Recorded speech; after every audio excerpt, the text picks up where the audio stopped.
Bil Herd from Hackaday. Let's talk Commodore. Bil Herd here. This is the 40th anniversary of the most popular home computer ever sold, the Commodore 64. You may not have even heard of it. If you watch a documentary about the 80s, they'll show you plenty of apples, but they won't show you these things these days. And that's sad. Commodore's no longer with us, and that's probably why you don't hear about them. This is in the Guinness Book of World Records as having sold 27 million. Now, whether you believe that or not, that certainly 12 million plus were sold of this thing. This is the most popular home computer ever built. Notice I'm saying home computer and not personal computer. This is the days before the PC, the personal computer. This is when we were selling computers for the masses to take home. So let's go through the series of computers, and before we can talk about the computers, let's back up and talk about the processor that made it all happen. So back in the 1970s, a guy named Chuck Peddle had a team of engineers working with him from Motorola, where he was trying to convince Motorola to reduce the size of a controller, a processor board, down to a chip, a microprocessor. He was successful in doing that. That's the 6800 family of processors from Motorola.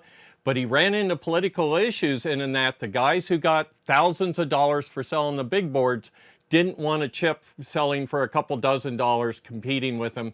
And they told Chuck to stop. Chuck took that as permission to leave Motorola and go start this processor somewhere else. He ends up at MOS Technologies, and the processor became known as the 6502 today. So this is, we wouldn't have a lot of what we've got without that 6502. I wouldn't have a career without the 6502. So here's an early usage of the 6502. This is a Commodore KIM 1. This is the processor we're talking about. Look how old that is. It's still in a ceramic package. This processor was used in Atari, it was used in Apples, and it was used by Commodore. So Commodore ended up buying and owning MOS Technology. We had our own chip fab. When I started there, I worked above the chip fab in the second floor. It was a wonderful place to work, and the place was full of magicians. You could tell a chip designer what you needed to be condensed down into a chip, and they could do it for you. So it was a great time. So the KIM 1 is our first one we're showing today. See if we can do that. And no, this wasn't designed by Chuck Peddle. This was designed by the Calculator Group. The history of Commodore is that Jack Tramiel, the founder of Commodore, started repairing typewriters and worked his way up to calculators, and then made the transition from calculators to home computers. And that was the genius of Jack Tramiel. He saw this market early on and went for it. Here's Commodore's first major foray into the computer field. This is the Commodore PET, P-E-T. This is the brainchild, again, of Chuck Peddle under guidance from Tramiel. And there's a whole family of these. There's 80-column versions, 40-column versions. This one's called a 2001, and it's just indicative of the series. These were pretty good computers. Chuck saw them as industrial and scientific and office use. They were not yet targeted towards a consumer use. These did not have disk drives. Chuck had produced a cassette drive interface, and the code that went with the cassette that was so aggressive that you could actually, I'm told, put your thumb on the capstan of the tape recorder. In other words, you could speed up and slow down the tape itself, and it would still work. It was that aggressive at decoding the signals on the cassette. This actually worked against us a little bit in that Commodore was then late getting to the floppy drive because we had a lot of faith in our cassette drive. So in this instance, Apple pulled ahead of us and produced the first floppy drive that was widely accepted. So jump to the 1980s. By the way, the PET had its own monitor built in, and this fixed a problem in that there weren't monitors available for people at home. They just didn't exist. So the PET got around this by having a monitor built in, and it's monochrome, meaning just green and off, on and off, right? And green phosphor. That takes us to the next chip. This chip broke open the home computer market. In my humble opinion, it's called the Vic Chip, designed by Albert Charpentier, who started as a ROM designer for Commodore, and he actually invented the banking ROM that made asteroids usable by Atari. Atari used to come to us for ROMs. We were the largest manufacturers of ROMs. So Albert breadboarded the first Vic chip. And that means he built one to prove the concept. So here's a chip guy doing systems design, and that's very cool because that gave us an edge. When a chip designer knows also how his chip is used in a system and can design that system, then wow, have you got a combination. So that takes us to the next computer, which is based on the Vic chip, and that's the VIC-20. Here's the Commodore VIC-20. It's got 16K in memory and uses the VIC-1 chip and a 6502. At this time, there were no sprites. We'll talk about those in a second. This was a great starting machine. And this actually started as a proof of concept for the Vic chip. This was kind of breadboarded in a way to show Jack Trammell what the capabilities of the Vic chip are, and we wanted to sell the Vic chip. And what came out of that is Commodore decided to sell the computer itself around the Vic chip. So what started as a breadboard became a product. Chuck Peddle said, hey, if it's going to be a system design, we should do that out here out on the West Coast. And the VIC-20 was then, the project was moved to the West Coast, and the VIC-20 was designed by an engineer named Bill Seiler. So we called this the TI killer. The other computer of the day, one of the computers was the TI-99, and Commodore made its mission to put coffin nails in that design, in that coffin, which I think we effectively did. So here is our TI-99 killer, 16K based on a Vic chip. By the way, ham radio guys love this thing. It could be battery powered even, set in a backpack and taken up to a hill to do retransmission and RTTY stuff. It was quiet FCC-wise and stuff. So this is just a wonderful little computer. You can see there's not much to it. Just here's our Vic chip. We've got our processor, RAM, ROM, and some additional chips to go with it. So very straightforward design for back in the day.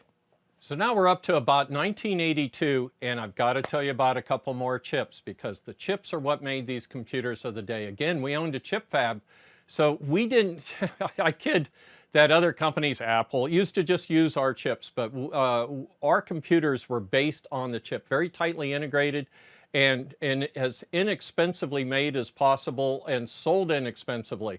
So the next one that we called it, making it for the classes, this is a Jack Trammellism. It was made for the classes, not the masses. This next computer cost $299 and then $199 at a time when other computers cost $1,000, and that's the Commodore 64. The Commodore 64 is based on the VIC-2 chip. Again, child of Albert Charpentier, and the VIC-2 chip's claim to fame above the VIC-1 chip was that it had sprites. These movable object blocks. We're actually not allowed to call them sprites. That's trademarked by TI. So we had to call them movable object blocks, but they're sprites. What is a sprite? A sprite gives you a thing that you define a graphic, and then you just move it around with pointers, and you can detect collisions and whatnot. They weren't brand new. TI had a chip that did it. The Atari chips did it, but the Atari chips had something called the Antique chipset, which had 2 players and 2 missiles. And so if you've ever played one of the old Atari games, you'll see them, they start flashing as they're trying to, they reuse that sprite over and over again. Well, we had 8 sprites, 16, and you can multiplex them. You could use a sprite and then you reuse it later by clever programming. So this broke open the market for games and this is back when a processor trying to move stuff on the screen was visibly slow. You could see it do it. There was another chip, though, in the Commodore 64, the brainchild of a guy named Bob Yanis, who went and work for Albert Charpentier, and he designed the sound interface chip called SID. Again, this is a genius chip. if the brains of the Commodore 64 is the 6502, the heart is the Vic chip and the soul is the SID chip, the sound chip. And we were really known for that sound video combination. It was just a multimedia experience for the 1980s, especially for early 80s like 1982. So the Commodore 64, as I said, went on to become the most popular selling home computer, ultimately selling for $199. And geez, just everybody knew somebody that had one back in the day. Again, you don't hear about them these days because Commodore's gone. Okay, that brings us up to about 83, 84. And Jack Tramiel went on to find a new target, market that he wanted to own. And that market was the market, he wanted the market owned by Sinclair. And if this looks like a Sinclair, that's not an accident. This is our lowest entry, called a 116. This was beautiful. I thought the keyboard, forget the keyboard for a second. This was the Raspberry Pi of the day. It was a self-contained computer in an amazingly small package. And everything just fits. And again, this works because of its high integration. Where am I trying to show you?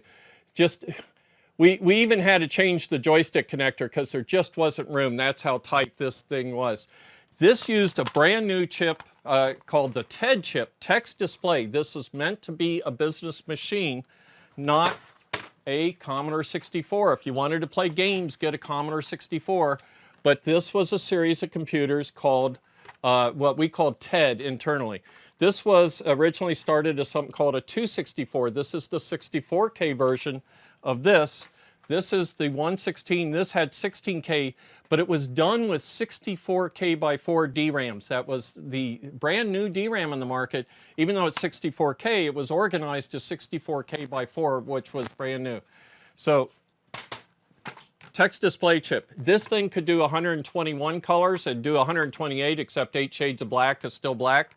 It didn't have sprites. Again, business machine. This was Jack Tramiel's vision, was to do this as an office suite. We rolled out 2 kinds of printers, a disk drive made just for it, a monitor, all done in this smoke color. This case design is by a guy named Ira Valinsky. It's just beautiful. So now, we're coming into the next phase of home computers, and this was it. Unfortunately, Jack Tramiel left the company before this product was done, and without Jack's guidance, this product fell short. It kind of just landed on the floor. Suddenly there is no monitor for it. It's hard to get the disk drives for it, and you don't support your product, and you're not surprised with what you get. So I loved this computer. It was my first. I was lead design on this. I didn't do the design. The design was done when I got there, probably by a chip guy, but I took over the hardware effort on this. The software was Fred Bowen and Terry Ryan and John Cooper. Dave Haney joined me and worked with me on this, and that's the TED team. This later went on to be called the Plus 4. This was designed to sell for $79. This would have cleaned the market at $79, and later when they sold it through retail at $79, it just mopped up. This thing was meant to sell for $49. Again, Raspberry Pi of the day, right? This was supposed to sell for $79. Marketing got a hold of it, put in some software called the Plus 4 suite, and tried to charge like $299 for a $79 machine, and wondered why it didn't sell. So with the TED family, once again, you see me defining the computer by the main chip in it, the text display chip, which was designed by Bruce Ahearns, Dave DiOrio, and Eric Yang were the team on that. There was just several members of this family. I showed you the 116, the 264. Then we had something called a 364, which actually talked, and it had a desktop motif. Yeah, those other people didn't invent the desktop. It was around back in 83, 84, because Commodore was doing it. We actually went and got the TI Speak and Spell guys to do the sound, the text-to-speech in the 364, it was called, or 364V for voice. So, and it had something called Magic Desk for voice, all very, very cool. There were several members of this family. Here's one called a C16. We had a C232. I signed off on 7 variants of this thing. This is a C16. This is, somebody finally goes, maybe we should make it as cheap as possible. Yeah, right? So they shove it back in a Commodore 64 case and sell it for, wait for it, $79. And I had no love of this computer, right? Because it's just like, well, that's what the original one was meant to do. But I learned to like this computer in the last 10 years due to the number of people from Europe that contacted me and said this was their first computer, how they got started in this in school. Evidently, Commodore just dumped truckloads of these in the Baltic states. And we ended up with a whole round of people whose first computers was a Commodore. So, you know, any way you can get it there. This is my, this was actually my FCC sample for trying it. I don't know if you can see that label with a lot of glare, but this was for getting it through the FCC process. So this is a C16. You don't hear about it much, but again, it had its own fan club back in the days, back in 83, 84. So the next computer is this monstrosity right here, a Commodore 128. In defense of the size, there's 2 things going on. First is the monitor actually sat on this part of it. The monitors of the day didn't have back legs, or they only had back legs, and the front was supported by this. So you had the monitor going right up to the keyboard, so you didn't notice the size. The second was I needed that size. This was designed from stock using parts we had commonly available. Again, we were going to make this in millions. We sold about 7 million of these. And the Amiga was coming, right? This was to be our last 8-bit computer. Marketing wasn't giving us any input. Our management had been cut off the head. So me and a bunch of engineers got together and basically designed this we pushed this design from the engineering up. So we designed what we thought would be a computer we'd want to use. This actually I did do a design on. The initial design started on a piece of paper, and we took the concept, why don't we make it Commodore 64 compatible? That hadn't really, first off, no other company in the world could do that. No other company could even get the Vic Chips, let alone make them work in that orchestration that is the Commodore 64 bus. But we could. So again, the Amiga's coming. Me, Fred Bowen get on this, and we create the Commodore 128 concept. We even name it ourselves, and then show it to management after it's already running. And it was easy. We had Commodore 64 games ran, and so you see all the majesty of Commodore 64 running early on. We went ahead and added 80 column to this simultaneous, so you could have a 40 column screen and an 80 column screen simultaneous, and we added a coprocessor, a Z80. Now, there's a long and tortured story about why I ended up putting a Z80 in this thing, and it was to fix a problem. It wasn't really to bring Z80ness to it so much as the CPM cartridge for the 64 had issues, and one way around that was to just build the Z80 right in it. This was meant to sell for $199. I think they probably tried it at $299. Marketing seemed to like that. And this did okay for a last hurrah. You know, we made about $1.5 billion of revenue off it, so it certainly helped keep the pipeline full. I call it 9 pounds of poop in a 5-pound bag. We couldn't quite get 10 pounds to fit in it. It's everything we could think of thrown together, and it was done in 5 months. That's the crazy thing about this, is we had 5 customized Cs done within a 5-month period. During that time, to be Commodore 64 compatible, I found just exactly what that means. We all did. By the way, Dave Haney's on this with me. Frank Palea did the Z80 stuff. Freddie Bowen was the father of the 128. I call myself the mother. Terry Ryan did the basic in it, structured basic, really cool stuff going on, especially for the day. And again, it was kind of our last 8-bit hurrah, and we knew it. If the keyboard looks familiar, one day I looked down at my VT100 keyboard and said, I like that, let's use it. And within half an hour, we had all decided to make the keyboard. You know, I ran it around to Freddie and everybody, and we decided that was fine. So Commodore could make decisions very quickly back then, which was one of our strengths. So again, designed from production, a lot of jelly beans in here. The reliability goes down due to the number of chips, but that wasn't our goal. The goal was to get something done in 5-6 months so that we had, for CES, we had a computer to show, along with the LCD was still active, and then the Amiga chips, the Amiga would come next. That effectively closed the door on the 8-bit era at Commodore and led us into the Amiga range. And I don't have any Amigas to show you. I could do a whole show probably on just the Amigas. I've often referred to Commodore as a Greek tragedy in 3 acts, and Act 1 is the PET phase, and VIC 20, Commodore 64, and the Act 2 is TED and the Commodore 128 phase, right when Jack Tramiel leaves, and then the 3rd act would be the Amiga. So this takes us through those first 2 acts. If you want to know more about that particular era, that 8-bit era, I've co-authored a book with Margaret Morabito from Run Magazine called Back Into the Storm, a design engineer story from the 1980s. You can find that. Also, this is, again, the 40th year anniversary of the most popular home computer ever sold, the Commodore 64. If you'd like to see and hear more, join us at the Vintage Computer Festival in Wall, New Jersey on April 22nd, April 23rd, April 24th, 2022.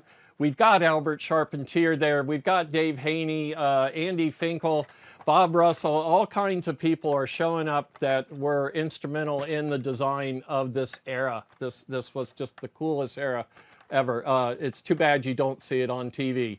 So again, Bil Herd from Hackaday. Hope you enjoyed this little 8-bit stroll through Commodore-ness, and we'll see you on the next video.